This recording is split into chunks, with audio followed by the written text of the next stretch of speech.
What's up everybody, DLDS Gaming here, and today I want to talk about the rifts that they had the roundtable on last week, the initiative change to Faith that they talked about in this morning's video at the time of recording, and just a quick little look at the glow up that the cutscenes may have gotten in the story and some of the hero portraits. So getting into rifts, I'll link the video down in the description, but there was this Fateless podcast episode that was a roundtable about rifts. And you can see the background I got going is from the Godforge announce trailer, where we were told this is Ra coming through a rift, getting into the rift talk.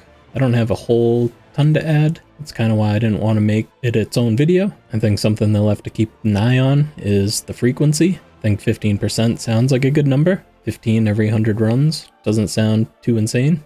So I think that's a good starting point, and they can kind of tweak it based on what happens in the beta and early access when early access does come out. As far as the risk reward of it all, I was kind of leaning towards how the discussion was going on the roundtable, where they were talking about you would lose your double dungeon rewards if you kept the key versus going into the rift right away. And I was kind of leaning in that way at first, but UnboundSage did a great video that I'll also card to about the rifts discussion. And I kind of like where he landed, where the rewards are the same whether you have the key or do the live rift, but if you do the rift live, you have a bonus chance to get another rift key. The only thing I would add to it is I think the chance to spawn the bonus key would have to be a bit lower, because you don't want to just get into this rotation where you're bang, bang, bang, going into rift after rift, because once you get into the rift, you have a higher chance of getting another rift versus a regular dungeon run where you have a lower chance to get a rift.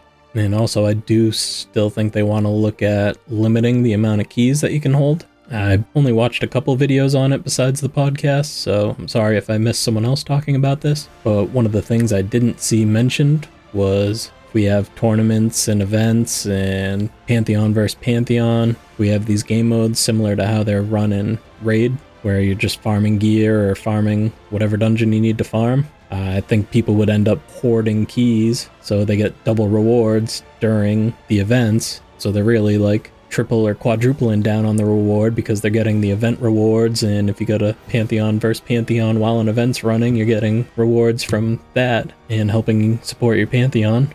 I don't think they have to be like crazy strict with the keys, but I don't know, maybe something around like you max out at 25 or 30. That way it takes you around 200 runs to max out. I feel like being able to bank that many keys is pretty fair, because how many times are you going to be doing 200 dungeon runs without the chance to stop and use those rift keys up? Or presumably, if you're a big spender, you're probably going to have a team built that can go and take on these rifts while you're doing your never-ending dungeon farms.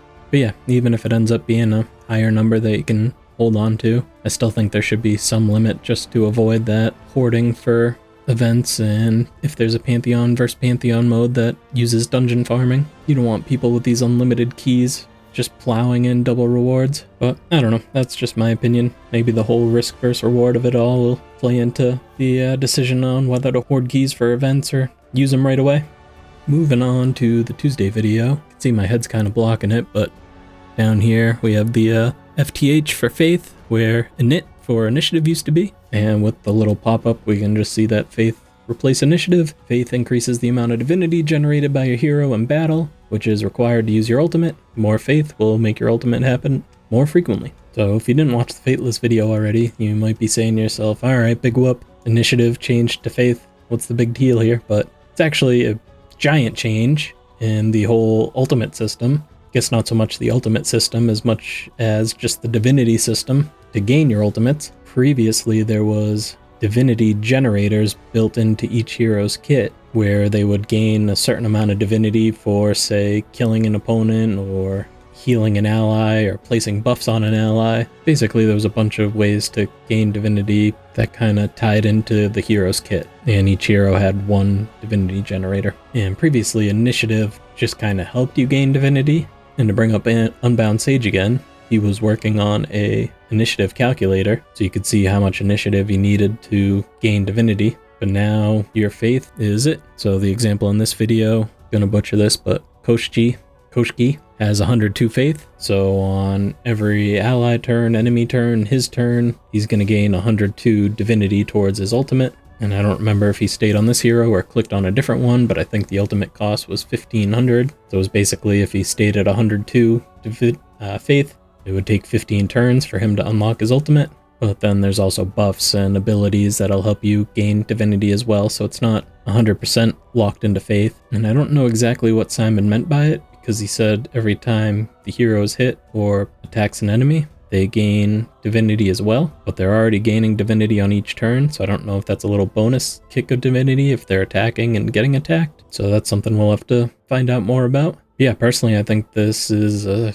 big step in the right direction to get the ultimate system really rolling. I actually recorded a video going through hero kits on the website that never ended up getting posted, just due to some timing and some changes that were made in hero kits after I recorded it. But basically a lot of the video was me going, this divinity generator's kind of meh, this divinity generator's kind of meh, which is something Simon mentioned in the video, that the generators weren't just bringing enough oomph to the system.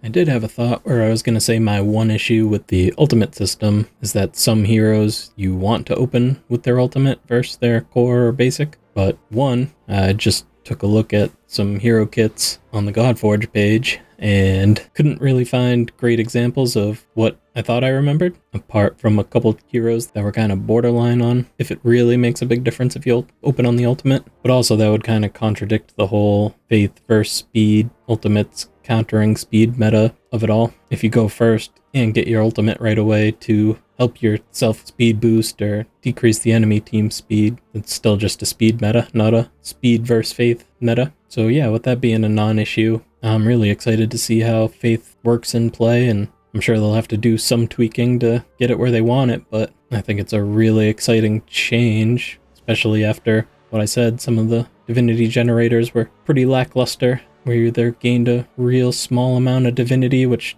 doesn't matter if you have a 1800 cost ultimate and you're getting 60 divinity every couple turns, or now at least you're getting a real solid boost each turn if you do pump some stats into faith.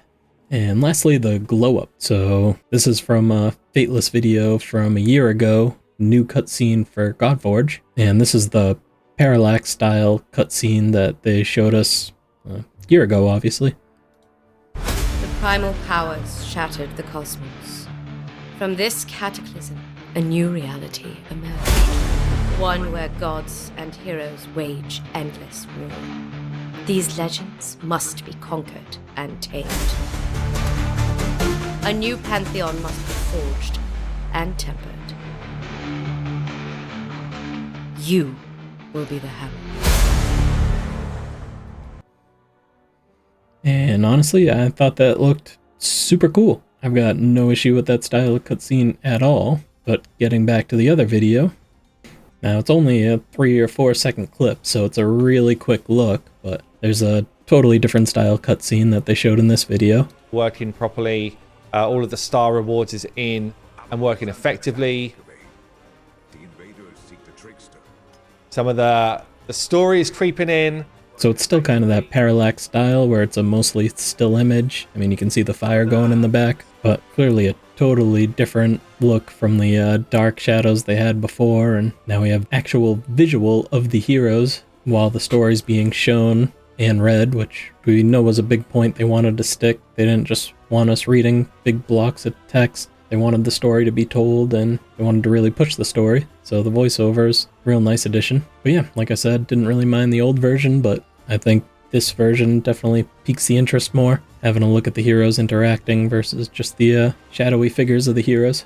And the last thing along the same line is the updated hero portraits. Simon said they weren't just updating the visuals, but, you know, as you can clearly see here, they were changing the stances as well, or positioning, I should say. So get different angled looks, and I mean, I think this update on Oda is great. Might be on the Ozempic train. You kind of got this fat looking mask here on the old version. Now you got this slimmed looking mask on the updated version, but joking aside, the detail on the mask in the new version is insane. I don't want to spend way too much time on it, but you can see the little circles on his cheeks here. I don't know if you want to call them circles, curves, whatever. But then there's just so much more detail on this mask where you can actually see the whole spiral and what it turns into. Coming down to the chin, where on this one you can kind of see it, but it's also kind of blown out by the lighting. So, loving that one. And there's actually a few more he shows right after this. I mean, come on. Right off the bat, you have Akuma just kind of looking to the side. First now, you can see both of the eyes glowing.